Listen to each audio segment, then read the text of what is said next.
Okay, बिस्मिल्लाहिर्रहमानिर्रहीम। Students, आज हम देखेंगे लीवस कॉन्सेप्ट। बेटा लीवस कॉन्सेप्ट जो है ये बेसिकली रिलेटेड है जो आपने 9th क्लास में कोऑर्डिनेट कोवेलेंट बॉन्ड पढ़ा था। ये अप्रोक्सीमेटली वही कॉन्सेप्ट है, वही टॉपिक है। इसकी मैं थोड़ी सी हिस्ट्री आपको बता देता हूँ। लीवस कॉन्सेप्ट की जो थी ज़रूरत क्यों महसूस हुई, आपको पता है कि इससे पहले हमने दो कॉन्सेप्ट पढ़े हैं, एक लोरी ब्रांस्टेड का और एक जो था वो आर्हेनियस का।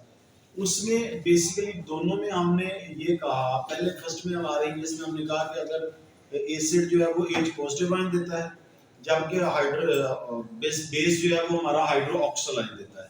जबकि लोरी ब्रांस्टेड में हमने कहा कि जो एसिड जो है वो प्रोटॉन डोनर होता है या डोनेट करता है, जबकि वही जो इसने डोनेट किया होता है बेस जो होता है उसको एक्सेप्ट करता है। लेकिन जब हम इसकी बात करते हैं लेवस कॉन्सेप्ट की, तो इसकी जरूरत महसूस इसलिए हुई कि जो हमने लोरी ब्रांस्टेड में और आर्हेनियस में देखा कि जैसे अमोनिया है या अमोनियम है, तो अमोनिया जो है वो basically act as a base. तो उसमें तो ऐसी कोई चीज नहीं थी जो इसको एक्सप्लेन करती कि ये एसिड है या बेस है। तो बहुत सारी चीजों को जैसे कैटायंस है, एनायंस है, वो उनको एक्सप्लेन नहीं कर सके। तो फिर ये लीवस कॉन्सेप्ट जो है उसकी जरूरत महसूस हुई। अगर हम इसमें देखें, पहले दोनों में हमने या तो प्रोटॉन की बात की या इलेक्ट्रॉन की बात उसकी बात किया हमने हाइड्रोजन आयन की। लेकिन अगर हम बात करें लेवस कॉन्सेप्ट की, तो लेवस कॉन्सेप्ट में बेसिकली हम डिस्कस करेंगे इलेक्ट्रॉन को। On the basis of the acids and bases हम जो है वो इलेक्ट्रॉन को डिस्कस करेंगे कि किस तरह जो है वो इलेक्ट्रॉन एसिड या बेस जो है वो किस तरह रिएक्ट करते हैं। अब हम देखते हैं कि लीवस कॉन्सेप्ट है। लीवस कॉन्सेप्ट में सबसे पहले हम देखते हैं कि एसिड क्या है। एसिड की अगर बात करें तो ये एसिड जो है वो एक्सेप्टर्स हैं। एक्सेप्टर किस चीज की है? लोन पेयर ऑफ इलेक्ट्रॉन्स की। लोन पेयर ऑफ इलेक्ट्रॉन्स के जो है वो एक्सेप्टर है। कैसे हैं? जैसे ये देखिए बोरॉन ट्राइफ्लोराइड है, उसमें डेफिशिएंसी होती है पेयर ऑफ इलेक्ट्रॉन की, लिहाजा जी उसको एक्सेप्ट कर लेते हैं। अगर हम अपने बेस की बात करें तो बेस बेसिकली डोनर होते हैं। किस चीज के डोनर होते हैं? लोन पेयर ऑफ इलेक्ट्रॉन्स के। जैसे ये अमोनिया है, NH3 है, it has one extra lone pair for making the bond with the other atoms.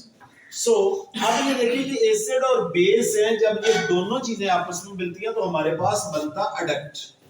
अब अडक्ट क्या होगा? ये बेसिकली प्रोडक्ट होगा एसिड और बेस का।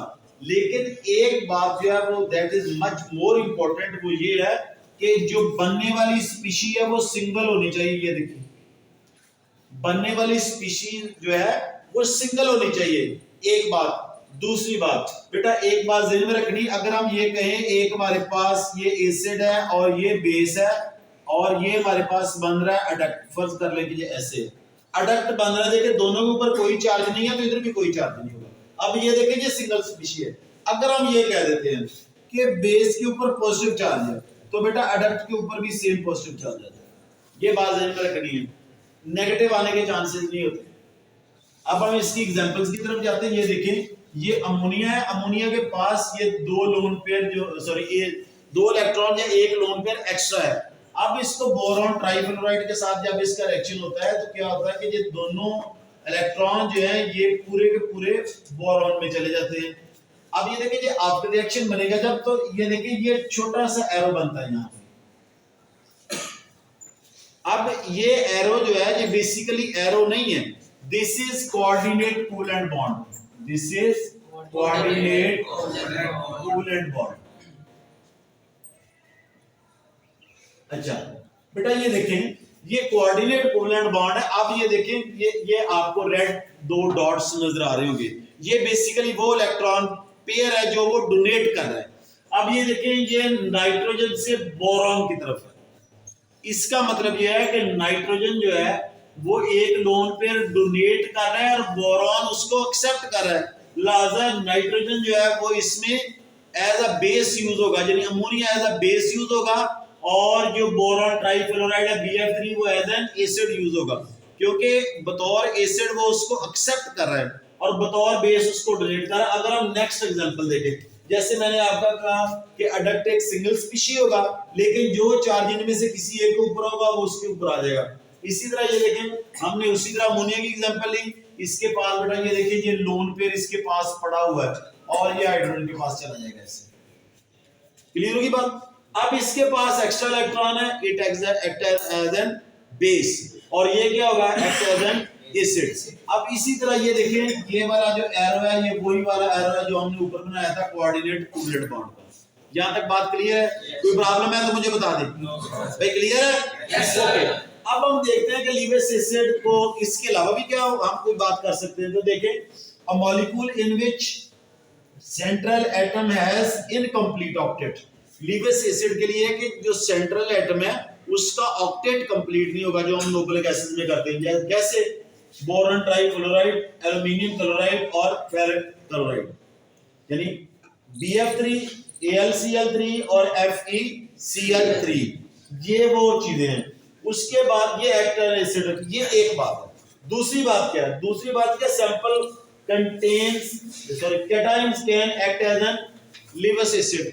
जो कैटायंस होंगे वो as a Lewis acid use होंगे। कैसे? H पॉजिटिव, सोडियम, पोटेशियम और कैल्शियम। अगर हम बात करें बेटा बेस की, तो ये देखिए बेस में क्या होगा, जो न्यूट्रल स्पीशी है having at least one lone pair of electrons, जो न्यूट्रल स्पीशी है वो एक लोन पेयर रखेगी। जैसे कि देखिए ये नाइट्रोजन है NH3 है, तो हमने कहा कि इसके पास ये वाला लोन पेयर है न्यूट्रल एटम के पास, लिहाजा ये एक्ट एज एन बेस होगा। दूसरी बात की नेगेटिवली चार्ज स्पीशीज यानी एनाइंस, जैसे साइनाइड है, क्लोराइड है, हाइड्रोक्सालाइन, ये बेटा इसकी रिक्वायरमेंट थी लीविस कॉन्सेप्ट की। एग्जामिनेशन पॉइंट ऑफ व्यू से बहुत ज्यादा इंपॉर्टेंट है, आपने इस पे ध्यान करना है। Thank you very much. अल्लाह हाफिज। अस्सलाम वालेकुम।